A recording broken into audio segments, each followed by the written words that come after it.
ಶ್ರೀ ವಿಶ್ವಾವಸುನಾಮ ಸಂವತ್ಸರ ಉತ್ತರಾಯಣ ಶಿಶಿರ ಋತು ಮಾಘ ಮಾಸ ಕೃಷ್ಣ ಪಕ್ಷವಾಗಿದೆ. ಈ ದಿವಸ ಶನಿವಾರವಾಗಿರತಕ್ಕಂಥದ್ದು.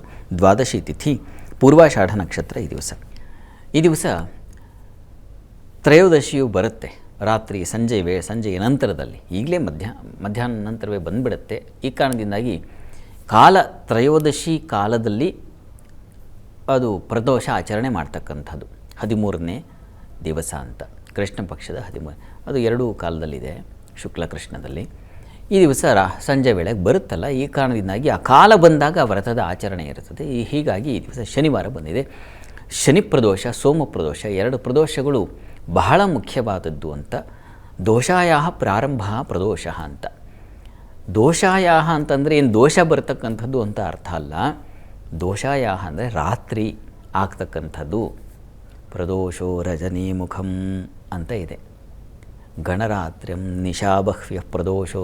ಅಮರಕೋಶ ತೆಗೆದರೆ ನೀವು ಅದರಲ್ಲಿ ಕಾಲವರ್ಗದ ಬಗ್ಗೆ ಒಂದು ವಿಭಾಗ ಇದೆ. ಆ ಕಾಲವರ್ಗವನ್ನು ವಿವರಿಸ್ತಾ ಎಲ್ಲ ಕಾಲದ ವಿವರಣೆಯನ್ನು ಕೊಡ್ತಾ ಹೇಳ್ತಾರೆ. ಬೇರೆ ಬೇರೆ ಸಂಜೆಯ ಕಾಲಕ್ಕೆ ಈ ಪ್ರದೋಷ ರಜನೀಮುಖ ಅಂತೆಲ್ಲ ಅದಕ್ಕೆ ಹೆಸರಿದೆ. ಹೀಗಾಗಿ ಅದರಲ್ಲಿ ಆ ಹೆಸರುಗಳಲ್ಲಿ ಒಂದು ಪ್ರದೋಷ ಅಂತಕ್ಕಂಥದ್ದು. ಪ್ರದೋಷ ಅಂತಂದರೆ ಸಂಜೆ ಕಳೆದು ರಾತ್ರಿ ಪ್ರವೇಶವಾಗುವ ಕಾಲ ಅಂತ. ಈ ಕಾಲದಲ್ಲಿ ಮಾಡ್ತಕ್ಕಂತಹ ಪೂಜೆ ಪ್ರದೋಷ ಪೂಜೆ. ಶನಿವಾರ ಬಂದರೆ ಬಹಳ ವಿಶೇಷ, ಶನಿ ಪ್ರದೋಷ ಅಂತ ಕರೀತಾರೆ. ಸೋಮವಾರ ಬಂದರೆ ಸೋಮ ಪ್ರದೋಷ ಅಂತ ಕರೀತಾರೆ. ಶನಿವಾರ ಬಹಳ ವಿಶೇಷವಾದದ್ದು.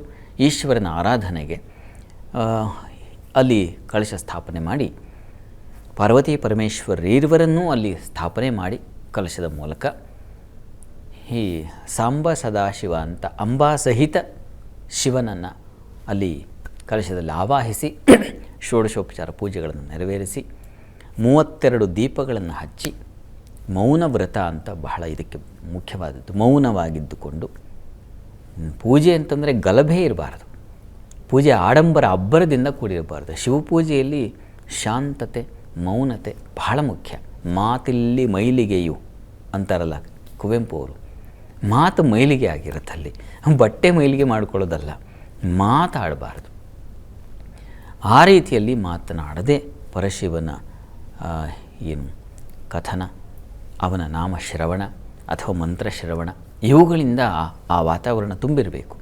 ಯಾರಾದರೂ ಮತ್ತೊಬ್ಬರು ಆ ಸನ್ನಿಧಾನಕ್ಕೆ ಬಂದರೆ, ನೀವು ಪೂಜಾ ಮಾಡ್ತಾ ಇರೋ ಸ್ಥಳಕ್ಕೆ ಬಂದರೆ ಅವರೂ ಶಿವರೇ ಆಗಿಬಿಡಬೇಕು. ಆ ರೀತಿಯ ವಾತಾವರಣವನ್ನು ನಿರ್ಮಾಣ ಮಾಡಿಕೊಳ್ಬೇಕು. ನೀವು ಮನೆಯಲ್ಲಿರಿ, ದೇವಸ್ಥಾನದಲ್ಲೂ ಅಷ್ಟೇ. ದೊಂಬಿ ಗಲಭೆ ಮಾಡ್ತಾ ಪ್ರದೋಷ ಪೂಜೆ ಇದೆ ಅಂತ ಪಾಪ ಅವ್ರ ಪಾಡಿಗರು ಪೂಜೆ ಮಾಡ್ತಾ ಇರ್ತಾರೆ. ನಿಮ್ಮ ಪಾಡಿ ನೀವು ಇನ್ಸ್ಟಾನೋ ಮತ್ತೊಂದೋ ಮಗದೊಂದೋ ನೋಡಿಕೊಂಡು ಅಥವಾ ಇನ್ನೊಬ್ಬರದ್ದು ಯಾವುದೋ ಮನೆ ಚರ್ಚೆ ಮಾಡ್ಕೊಂಡು ಇದೆಲ್ಲ ಪೂಜೆ ಅನ್ನಿಸ್ಕೊಳುತ್ತೆ. ಇದೆಲ್ಲ ರಣರಂಗ ಅನ್ನಿಸ್ಕೊಳುತ್ತೆ. ಹೀಗಾಗಿ ಮಾತನ್ನೆಲ್ಲ ಪಕ್ಕಕ್ಕಿಟ್ಟು ಶಿವನ ಆರಾಧನೆ ಅಂದರೆ ಆ ಶಿವನ ನಾಮಾವಳಿಗಳನ್ನು ಹೇಳ್ಕೊಳ್ಳೋದು, ಅಥವಾ ಶಿವನ ಮಂತ್ರಗಳನ್ನು ಹೇಳ್ಕೊಳ್ಳೋದು, ಅಥವಾ ಆಗ್ತಾ ಇರತಕ್ಕಂತಹ ಪೂಜೆಯನ್ನೇ ಕಣ್ಣಿನಲ್ಲಿ ಇಂದ್ರಿಯಗಳ ಮೂಲಕ ಇಂದ್ರಿಯ ಯಜ್ಞ ಅಂತ ಕರೀತಾರೆ. ನೀವು ನೋಡ್ತಾ ಇದ್ದರೆ, ಕೇಳ್ತಾ ಇದ್ದರೆ ಶ್ರವಣ ಯಜ್ಞ ಅಂತ ಕರೀತಾರೆ. ಕೇಳ್ತಾ ಇದ್ದರೆ ನೀವು ಪೂಜೆನೇ ಮಾಡ್ತಾ ಇದ್ದೀರಾ ಅಂತಂದರೆ ಸರ್ವೇಂದ್ರಿಯಗಳಿಂದ ಅಲ್ಲಿ ಐಕ್ಯವಾಗಿರುತ್ತೆ. ಹೀಗಾಗಿ ಆಯಾ ಇಂದ್ರಿಯಗಳ ಮೂಲಕ ಪರಶಿವನ ಆರಾಧನೆಗೆ ನಮ್ಮನ್ನು ತೊಡಗಿಸ್ಕೊಳ್ಬೇಕು. ಇದು ಶಿವಾರಾಧನೆಯಲ್ಲಿ ಬೇಕಾಗಿರತಕ್ಕಂಥದ್ದು. ಈ ಪ್ರದೋಷ ವೃತ್ರಾಸುರ ಅಂತಕ್ಕಂಥವನೊಬ್ಬ, ಅವನು ಕೊಡ್ತಾ ಇದ್ದ ಉಪಟಳ ಅತಿಯಾಗಿತ್ತು. ದೇವತೆ ತಟ್ಟುಕೊಳ್ಳಿಕ್ಕಾಗಲಿಲ್ಲ. ಆಗ ಇಂದ್ರ ಈ ಒಂದು ಪ್ರದೋಷ ಪೂಜೆಯನ್ನು ಆಚರಿಸಿ ಆ ವೃತ್ರಾಸುರನನ್ನು ಸಂಹಾರ ಮಾಡಿದ ಅಂತ ದೊಡ್ಡ ಕಥೆ. ಸಂದರ್ಭ ಬಂದಾಗ ನೋಡೋಣ. ಪುರಾಣಗಳಲ್ಲಿ ಕಾಣ್ತಕ್ಕಂಥ ಅದು ವೇದಗಳಲ್ಲೂ ಅದಿದೆ. ವೃತ್ರಾಸುರನ ಸಂಹಾರ ಅಂತ ಅದಕ್ಕೆ ಬಹಳ ಪ್ರಾಶಸ್ತ್ಯವನ್ನು ಕೊಟ್ಟಿದೆ. ವೃತ್ರಾಸುರ ಅಂತಕ್ಕಂಥವನು ವಸ್ತುತಃ ನಮ್ಮಲ್ಲಿರ್ತಕ್ಕಂಥದ್ದೇ ಆಸರಿ ಗುಣವನ್ನು ಬಿಡಿಸ್ಕೊಳ್ಳಿಕ್ಕೆ ಇಂದ್ರ ಅಂತಕ್ಕಂಥವನು ಇಂದ್ರಿಯಗಳೆಲ್ಲ ಸೇರಿಕೊಂಡು ಬೇರೆ ಬೇರೆ ಚೇಷ್ಟೆಗಳನ್ನು ಮಾಡದೆ ಶಿವನನ್ನು ಅರಿವನ್ನು ಪ್ರಾರ್ಥನೆ ಮಾಡಿ ಇದನ್ನು ಗೆದ್ದರು ಅಂತ ನಾವು ತಾತ್ಪರ್ಯತಃ, ಅರ್ಥತಃ, ತತ್ವತಃ ತಿಳ್ಕೊಳ್ಬಹುದು. ಹೀಗಾಗಿ ಪ್ರದೋಷ ಪೂಜೆ ಅಂತಂದರೆ ನಮ್ಮಲ್ಲಿರ್ತಕ್ಕಂಥ ಈ ದೊಂಬಿ ಗಲಾಟೆ ಒಳಗೆ ಆಗ್ತಾ ಇದೆ. ಈ ದೊಂಬಿ ಗಲಾಟೆಯನ್ನು ಮೌನಗೊಳಿಸಲಿಕ್ಕೆ ಶಿವನನ್ನು ಮೊರೆ ಹೋಗ್ತಕ್ಕಂಥದ್ದು, ತನ್ನ ಮೂಲಕ ಕಾರ್ಯಸಿದ್ಧಿ ಉಂಟಾಗುತ್ತೆ. ಯಾವಾಗ ಏಕಾಗ್ರತೆ ನಮ್ಮಲ್ಲಿ ನಿಶ್ಚಯಾತ್ಮಕ ಬುದ್ಧಿ ಏಕಾಗ್ರತೆ ಬರುತ್ತೋ, ಅರಿವುಂಟಾಗುತ್ತೋ, ಆಗ ಈ ಜಗತ್ತು ಅಂತಕ್ಕಂಥ ರಣರಂಗವನ್ನು, ಬಾಂಧವ್ಯಗಳು ಅಂತಕ್ಕಂಥ ರಣರಂಗವನ್ನು, ಅಂತ ಏನೋ ಸಮಸ್ಯೆ ಆಗಿದ್ದರೆ, ಒಂದು ವೇಳೆ ಕೆಲಸ ಅಂತಕ್ಕಂಥದ್ದು ಏನಾದರೂ ಸಮಸ್ಯೆ ಆಗಿದ್ದರೆ ಆ ರಣರಂಗವನ್ನು ಗೆಲ್ಲಲಿಕ್ಕೆ ಯಾವುದೇ ನೀವು ಕಲ್ಪನೆ ಮಾಡ್ಕೊಳ್ಳಿ. ಒಬ್ಬ ವಿದ್ಯಾರ್ಥಿಗೆ ಒಬ್ಬ ಅರ್ಥ ಆಗದೇ ಇದ್ದರೆ ಅದೊಂದು ಯುದ್ಧ ಶಾಲೆಯೇ ಆಗಿರುತ್ತೆ. ಒಂದು ಶಾಲೆಯಲ್ಲಿ ಅರ್ಥ ಆದಾಗ ಅದು ಲೀಲೆ, ಕಲೆ ಅಥವಾ ಆಸ್ವಾದ, ರಸ ಅಂತ ಅನ್ನಿಸ್ಕೊಳ್ಳುತ್ತೆ. ಯಾವಾಗ ಅರ್ಥ ಆಗ್ತಾ ಇಲ್ಲ ಅದು ನನಗೆ ಚಿತ್ರಹಿಂಸೆ ಅನ್ನಿಸ್ಲಿಕ್ಕೆ ಶುರುವಾಗುತ್ತೆ.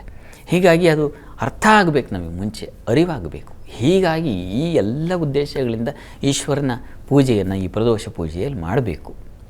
ಈ ದೃಷ್ಟಿಯಲ್ಲಿ ಮಾಡಿದಾಗ ಈಶ್ವರ ನಮಗೊಂದು ವಿಶೇಷವಾದ ಅನುಗ್ರಹ ಉಂಟು ಮಾಡಿ ಅದನ್ನು ಹೇಗೆ ಅರ್ಥ ಮಾಡಿಕೊಳ್ಳೋದು ಅನ್ನೋದನ್ನು ಕರುಣಿಸ್ತಾನೆ.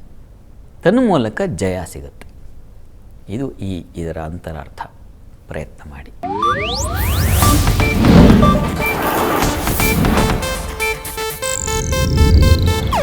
ಇದು ಏಷ್ಯಾನೆಟ್ ನ್ಯೂಸ್ ನೆಟ್ವರ್ಕ್ ಪ್ರಸ್ತುತಿ.